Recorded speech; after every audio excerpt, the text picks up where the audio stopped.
में जब भारत अपना इकोनॉमिकल रिफॉर्म प्राप्त कर रहा था, भारत ने अपनी आर्थिक नीतियों को बदला था और उन आर्थिक नीतियों को बदलने के कारण आप कुछ पुराने लोग बैठे हैं उस समय और नए भी हैं जिनका जन्म भी उस समय नहीं रहा होगा, लेकिन उस समय जब हमने पेटेंट की लड़ाई लड़ी, नीम और हल्दी के ऊपर भी जब अमेरिकी कंपनियों ने पेटेंट करा लिया, उस समय स्वदेशी जागरण मंच की स्थापना हुई।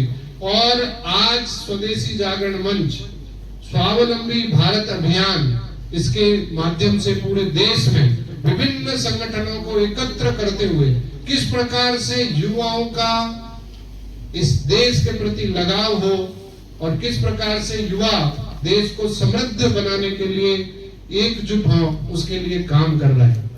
ऐसे ही आज हमारे बीच में भारतीय मजदूर संघ, भारतीय जनता पार्टी, भारतीय शिक्षण मंडल, ऐसे ही कल आपने देखा संस्कृत भारती, विज्ञान भारती और कल शाम में अखिल भारतीय विद्यार्थी परिषद के प्रमुख पदाधिकारी सारे इस संगठन के साथ इस 2 दिन के वर्ग में हमें कहीं न कहीं उनका सानिध्य मिला और विषय सुनने को मिला।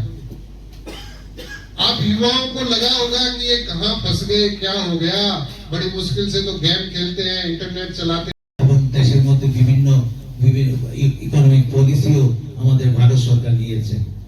আমাদের স্বদেশীকে বিশেষ করে এগিয়ে নেওয়া খুবই দরকার, কারণ বর্তমানে আমাদের যে দেশীয় যে রিজার্ভ, ফরেন রিজার্ভ, তা বেশিরভাগ চলে যাচ্ছে বিভিন্ন জিনিস আমদানি করতে। যেমন আমাদের ক্রুড অয়েলের যা চাহিদা দেশে, তার 80% বিদেশ থেকে আসতে হয়, তার জন্য আমাদের প্রচুর পরিমাণে ডলার চলে যায়।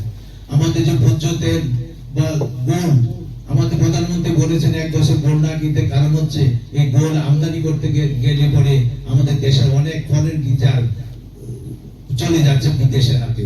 এতে গোল্ড আমাদের দেশের এমন কোনো জিডিপি ডেভেলপমেন্ট বা জিডিপি বাড়াতে কোনো ভূমিকা রাখে না, শুধু আমাদের ছেলে মেয়েদের অলংকার হিসাবেই আমাদের ব্যবহার হয়, তার বেশি কিছু নয়। তো সেই দিক থেকে আমরা যদি উৎপাদন স্বদেশী এন্টারপ্রেনারশিপ ডেভেলপমেন্টের মাধ্যমে যদি উৎপাদন করতে পারি, আমাদের যে চাহিদা, দৈনন্দিন চাহিদা যদি আমাদের দেশীয় বা ক্ষেত্রীয় উদ্যোক্তাদের মাধ্যমে উৎপাদন করে আমরা যদি তার চাহিদা মেটাতে পারি, তাহলে আমাদের বিদেশ থেকে আমদানির পরিমাণ অনেক কমে যাবে এবং হয়তো কালক্রমে আমরা এইসব দ্রব্য বিদেশে রপ্তানিও করতে পারবো। আমাদের সুখের একটা, আমরা সবাই জানি আমাদের এই সাউথে দিয়ে আমাদের একটা যে ইকোনমিক যে ধর্মনগর সাগরম, এই সাগরম মধ্যে আমাদের একটা ইকোনমিক করিডোর হতে যাচ্ছে, যেটা আমাদেরকে বাংলাদেশের সিলেট যে বন্দর আছে তার সঙ্গে যুক্ত হবে। আমাদের সেই বন্দর থেকে আমাদের ত্রিপুরার দূরত্ব 70 কিলোমিটারের মধ্যে, এর বেশি কিছু না। আমাদের বেশিরভাগ দ্রব্য এখন আমাদের যে কলকাতা থেকে আনতে হলে প্রায় 1500 কিলোমিটার রান করে তারপরে আমাদের রাজ্যে পৌঁছায়। এতে গিয়ে আমাদের দ্রব্যমূল্য অনেক বেড়ে যায়। আমাদের যদি এই বন্দর চালু হয়ে যায়, 70 কিলোমিটার জার্নি খরচ মানে ট্রান্সপোর্টেশন কস্ট দিয়ে আমরা অতি সহজে, অতি কম সময়ে, অতি কম মূল্যে আমাদের বিভিন্ন দ্রব্য আমাদের হাতে পৌঁছে যাবে। এট দ্য সেম টাইম আমাদের যে উৎপাদিত দ্রব্য, এখন আমাদের বলে থাকে ত্রিপুরাতে ল্যান্ডলক এরিয়া স্টেট, আমাদের বিভিন্ন দিক থেকে আমাদের বিদেশ আর একদিক থেকে আসাম হয়ে আমাদের যেতে হয়। এই বন্দর যদি চালু হয়ে যায়, তা আমাদের দেশের যে রপ্তানি করার যে সুযোগ, বাড়তি সুযোগ আসবে, আমাদের সারা পৃথিবীতেই আমাদের হাতের কাছে চলে আসবে। তাই রপ্তানি করতে গেলে আমাদেরকে প্রস্তুত হতে হবে। আমাদের রাজ্যে বিশেষ করে এগ্রিকালচারের যে প্রোডাক্ট আছে, সেটা ছাড়া আমাদের এই মুহূর্তে আমাদের হাতে এক্সপোর্টেবল কোনো কিছু আছে বলে আমার মনে হচ্ছে না। এই সম্প্রতিকালে আমাদের রাজ্যের সঙ্গে প্রায় একটা বিভিন্ন বিজনেস অর্গানাইজেশন স্বাক্ষর করেছে, তাতে প্রায় 30,000 কোটি টাকার ইনভেস্টমেন্ট করবে বলে প্রতিশ্রুতি আমরা পেয়েছি।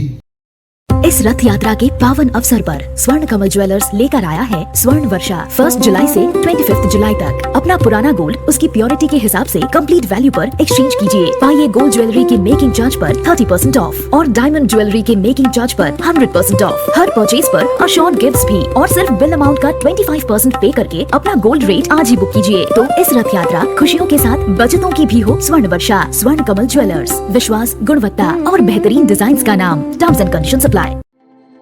প্রত্যেকের জীবনের স্বপ্ন থাকে পড়াশোনা শেষ করে কর্মজীবনে প্রতিষ্ঠা পাবার। এই দিক দিয়ে আমি সফল শুধুমাত্র একটি কারণে, সেটা হলো আমার কলেজ টিপস, যেখান থেকে গ্র্যাজুয়েশন কমপ্লিট করে উচ্চতর শিক্ষা নিয়ে আজ আমি সফলভাবে প্রতিষ্ঠিত।